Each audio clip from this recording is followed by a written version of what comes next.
Hi creative friends, this is Saraya and thank you so much for being here. So I'm really sorry with my last video, but it just cut off abruptly. I think it's because I had too much stuff loaded on my device and I was just yapping on, but I'm really sorry about that. So I'm just gonna pick up right where I left off. And I was talking about this little piece over here. So basically this came as a surprise to me because generally speaking, I do not like orange and black together. Certainly not right next to each other. That is, I don't know, it's just a personal preference. I just do not like it. But in this particular little, you know, vignette, I actually am pulled in by it. Do I like it? I'm curious with it. It makes me look longer. It pulls me in. It makes me, start to wonder about it. And I'm trying to figure out, okay, what exactly is it that I like about it? I think I like the jagged lines. I like the orange against the white. And because there is so much white, it's I'm reading this as more orange and white rather than orange and black. And for me personally, and this goes back to our cultural roots, our symbolism, how we construct meaning to things, to colors, I don't see orange and black. And this goes to my Indian saris, Indian fabrics, even in the temples, the way we use orange, we usually combine orange with, say, yellows, reds, I mean, very, very rarely whites, because in India, white is a symbol of grief, of death. Widows wear white. They are stripped of all colors and they will only wear white for the rest of their days. I mean, in very traditional families, like it still happens today. So if you see a woman wearing white, it means that she is a widow. So, now I'm going into great detail talking about all this because I'm trying to explain how our visual language is not something that's just so simple. It is not. I guarantee you, you know, if you delve deeper into why you're attracted to the things that you are attracted to, what draws you in, how you construct meaning, you're going to have a foundation for it that's going to come from numerous things. It's going to come from your culture. It's going to come from your particular history. It's going to come from, 101 different things. And I think, by me talking about it and going into all these like little details, like, okay, well, I like the jagged lines. I wouldn't like it if all this white was black. By me expressing all of these things to you, I hope you'll see how nothing is too small. Nothing is too small. Become obsessed with your visual language. I am so much more confident present day in my visual language than I was when I went to Oaxaca. When I was in Oaxaca, I was so like everybody else at the retreat, we all said pretty much the same thing, like, oh my god, we don't have a voice. Where's my voice? I don't think I have a style. And we were all like loving Connie's style because she's got a really, really strong visual language. And I was one of those people. I was like, and this was just 9 years ago, but I became obsessed with my visual language. Like I said, pay attention to what you like and pay attention to what you don't like. Ask yourself, why do you like this? Why does it have this meaning for you? And ask yourself these little details. Well, if I had to switch out the white for the black, if I had to reverse this and put the white up here and put the red up here, and now the red is kind of against this orange, would I like it better? Well, honestly, I think for me personally, I would like it better. So that's something I can push myself, make another vignette and just reverse the whole thing. So anyways, I don't want to just go on and on. And this is important stuff. Like, this is the foundation of how I have built up my visual language. And now I'm confident in my visual language. I am strong in my visual language. I am always interested in learning more. I mean, it's never gonna stop, and I think it is interesting. It's exciting to me to find out these new layers. Now, so I'm gonna just talk about these ones over here, and then I'm gonna share a story that happened when we were in Oaxaca that I think is really interesting. So now this over here, I showed you another one that was very similar. I don't know if I can find it, but okay, so it's, it's very similar to this.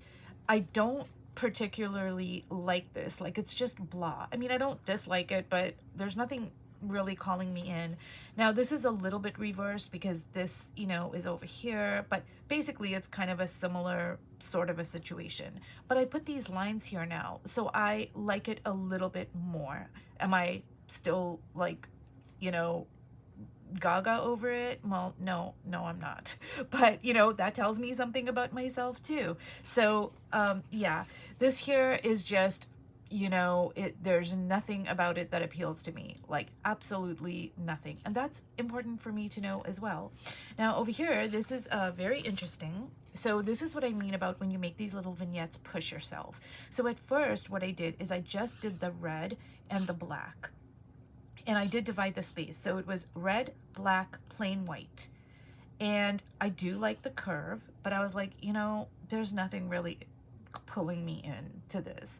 Then what I did is I put the dots, and now it became a little bit more interesting, but I was like, okay, I can take it or leave it. But then what I did is I just put some of my chalk paint here, and I just let it kind of spill down over here. And now I'm like, wow, I really love that.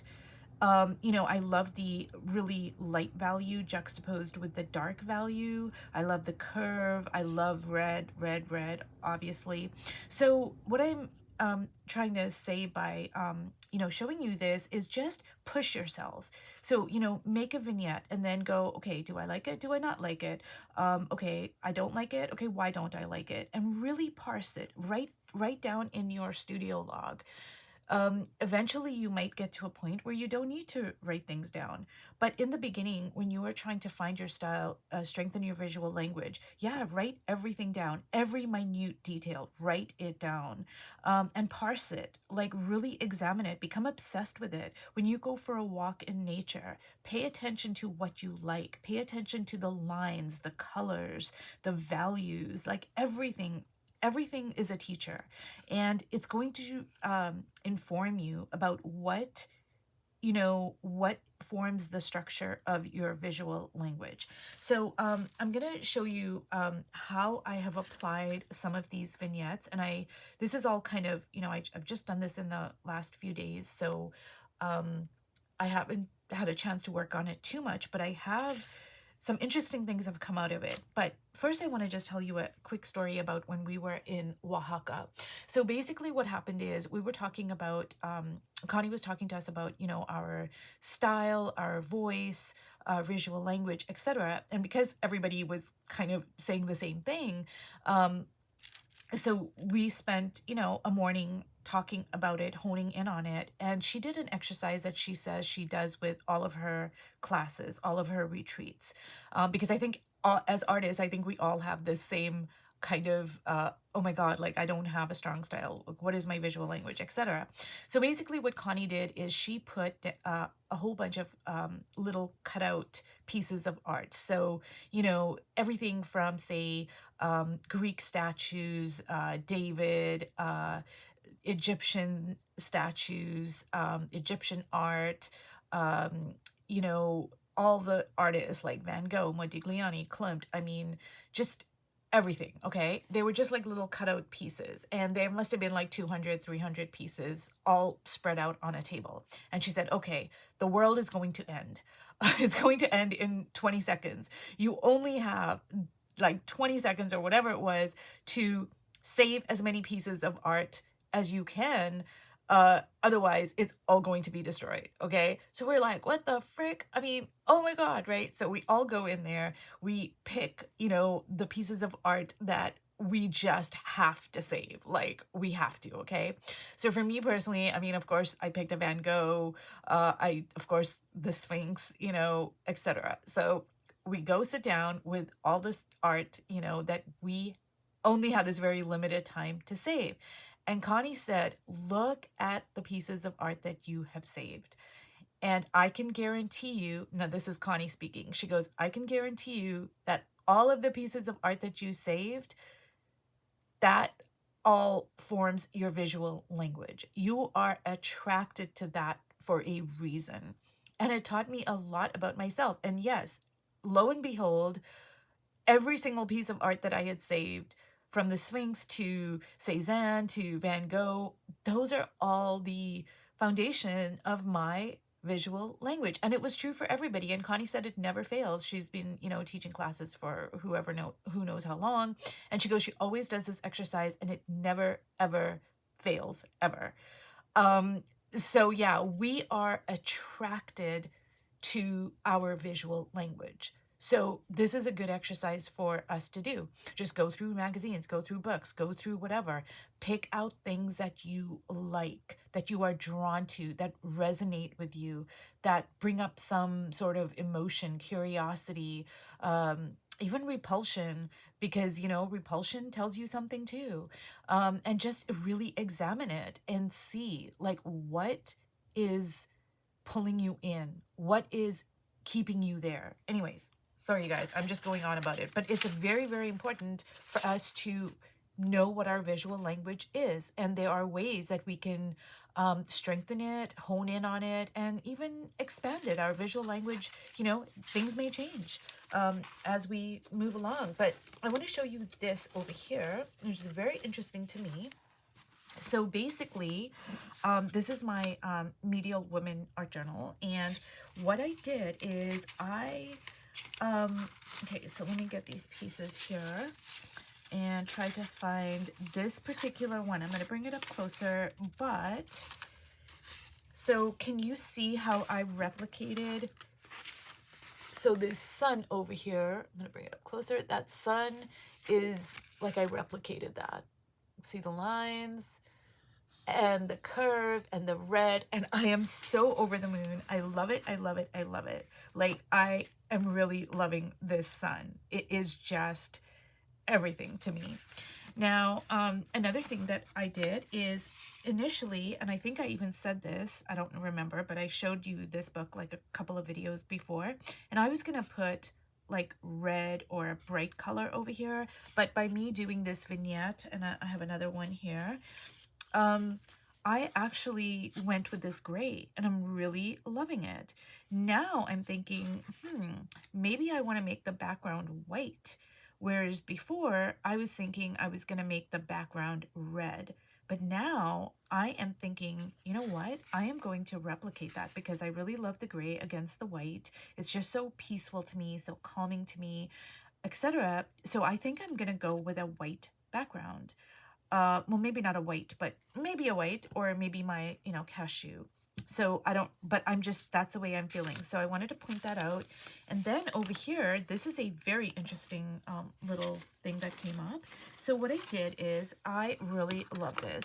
I love the curve. I just love everything about it. So I thought, you know what? This isn't gold, it's yellow. And I will try to replicate that. So there's the curve, there's the text, but I don't like this. I do not like this. So I had to kind of parse it and see, like, why don't I like it? Well, I think the first thing is this is yellow and this is gold. They're not the same. This has other stuff in it. This does not. And, another thing is, this is by itself, and this has like, this is a part of a whole. So this taught me something as well. It didn't work out. I'm gonna go in, I'm gonna cover this up. I'm not gonna keep this, but it was very interesting and it taught me something.